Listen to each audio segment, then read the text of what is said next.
All right, number 10, this is Dustin LeSueur, who says, an atheist posited this question.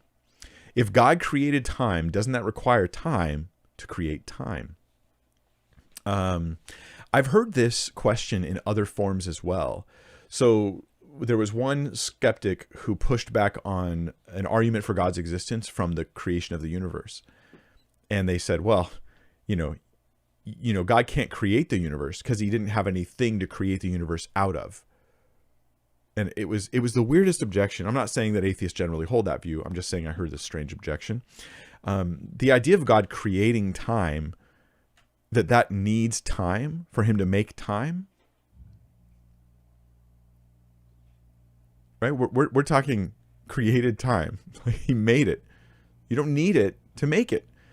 That first moment where, in my view, my opinion here, the first moment where the universe, the stuff exists, is the first moment. So in the first moment, it just was. It just simply was. And it's interesting that when God creates things in Genesis, that's the kind of terminology we have. You know, let there be light, and light was. It just was. So the idea is that God created not just out of time, he makes time, or that it takes a moment to make time. It's just that there's a first moment. And to me, this magnifies the incredible power of the one that made time. Right? However you define time. I mean, but it's obviously time and space are connected. So the two are, boom, they exist. That's the first moment. They're existing now. And that's, I think, how it, in my understanding, how it happened.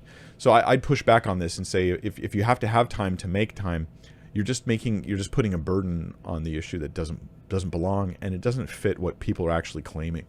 You're just going to, I declare you have to have time to make time, and that doesn't work. So you must be wrong. But we're not saying that. So next question.